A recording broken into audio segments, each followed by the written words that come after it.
জমিতে জল দেওয়ার জন্য জল নিকাশি ব্যবস্থা করা হয় ছোট কালভার্টের মাধ্যমে, কিন্তু তাতে জলই নিকাশি হচ্ছে না, ফলে চাষবাসে ক্ষতি হয়ে যাচ্ছে।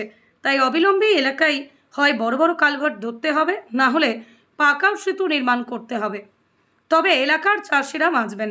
বিষয়টি বারবার বলা সত্ত্বেও কোনো কাজ হয়নি। তাই এবার পাকা সেতুর দাবিতে এলাকার চাষিরা একযোগে পথ অবরোধ করে বিক্ষোভ দেখান। আরামবাগ বন্দর রুটে রামনগর এলাকায় অবরোধ করেন চাষিরা। বেশ কিছুক্ষণ অবরোধ চলে। পরে অবশ্য খবর পেয়ে আরামবাগ থানার পুলিশ আসে অবরোধ তুলে নিতে অনুরোধ করে তারা। তখন পুলিশের সাথেই বচসা শুরু হয় গ্রামবাসীদের। শেষমেশ পুলিশের আশ্বাসেই এই অবরোধ উঠে যায়। এ বিষয়ে আরও কি জানা যাচ্ছে বিস্তারিত দেখুন 24 আওয়ার্স আরামবাগের রিপোর্ট। এগুলো আপনারা বলবেন কোনখানে কি করতে হবে, আমরা সেটা করব। যেখানে যেতে হয় আমরা যাব, কোনো অসুবিধা নেই, আমরা যাব।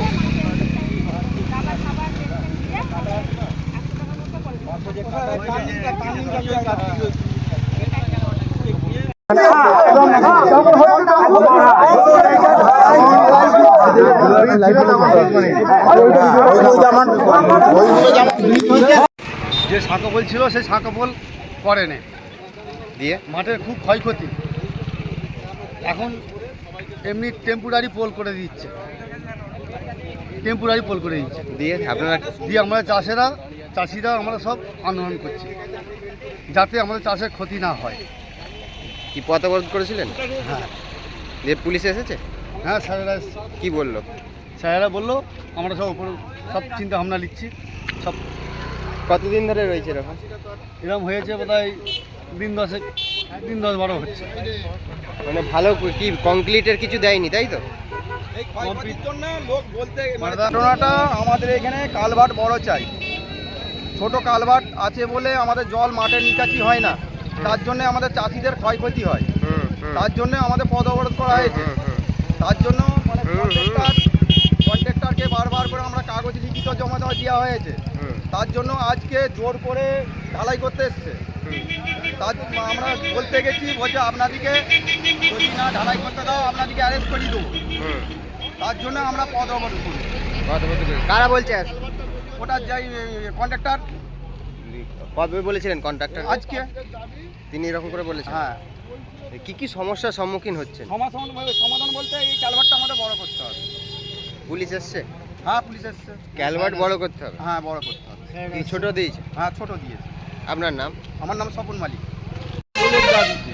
পাকার বোল করতে হবে, ক্যালভার্ট দিয়ে বোল হবে না, কারণ এই রাস্তাটা পুরো ডুবে থাকে, পুরো জলটা এটা দিয়ে পাস হয়। দিয়ে একটা ক্যালভার্টে কি করে জলটা বেরোবে? আর ইঞ্জিনিয়ারকে বারবার বলা হয়েছে রাস্তাটা পরিষ্কার পরিচ্ছন্ন রাখার জন্য রাস্তার পাশে ক্যালভার্টগুলো রেখে দিচ্ছে। রাত্রেবেলা মানুষজন আস্তে আস্তে তাতে ধাক্কা মেরে হাত পা ভাঙছে। পৌরসভা এই ইঞ্জিনিয়ারকে বলা সত্ত্বেও কোনো বন্দোবস্ত করেনি। দিয়ে আজকে কি করলেন? আজকেও বলা হলো, পুলিশকে দিয়ে বলিয়েছি, বলে হ্যাঁ সরাবো, কাঁচকলা সরাবে না। যে পথ অবরোধ করেছিলেন? হ্যাঁ, কত বড় পোলটার দাবি, পোলটার দাবি? পাকার পোল করতে হবে। আর পাকার পোল করতে? এটা কোন জায়গা? এটা কলেবুটি, কোন পঞ্চায়েত? সালেপুর 1 নম্বর পঞ্চায়েত। আপনার নাম? আমার নাম সজল নন্দী, এখানে বাসিন্দা। আমি এটা দিয়ে যাত্রা কাপসিতে বাড়ি। সন্তানের পরে মন বসছে না, প্রচুর পরিশ্রম করেও আপনি আশানুরূপ পারিশ্রমিক পাচ্ছেন না, যার ফলে আর্থিক সংকট আপনার জীবনে দুঃখ এবং চাপের ছায়া ফেলেছে। দিনার ভারে জর্জরিত স্বামী স্ত্রীর মধ্যে প্রতিনিয়ত ভুল বোঝাবুঝি বেড়েই চলেছে। নতুন বাড়ি কিনেছেন, কিন্তু সেই স্বপ্নের বাড়িটা যেন আরও দুর্ভোগ নিয়ে এসছে আপনার জীবনে। আপনি ভাবছেন সস্তায় পাওয়া বাড়িটা নেওয়াটাই কি সঠিক সিদ্ধান্ত ছিল? এমনই সব দ্বিধাদ্বন্দ্ব এবং জীবনের কঠিন মুহূর্তে আপনাকে সঠিক পথে পরিচালিত করবেন আন্তর্জাতিক খ্যাতিসম্পন্ন স্বর্ণপদক ও স্বর্ণ মুকুটপ্রাপ্ত ডক্টর অজয় শাস্ত্রী। তিনি শুধু আপনাকে পথই দেখাবেন না, আপনার জীবনে সত্যিকারের সুখ, শান্তি, ঐশ্বর্য, অর্থ যেন সঠিক সময় আপনার কাছে পৌঁছে দেয় সেই দায়িত্বও নেবেন।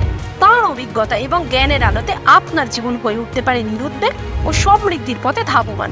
তাই আর দেরি নয়, স্ক্রিনে দেওয়া নাম্বারে এখনই ফোন করে ডক্টর অজয় শাস্ত্রীর সাথে যোগাযোগ করুন। কে জানেন, হয়তো একটিমাত্র ফোনই আপনার জীবনকে বদলে দিতে পারে।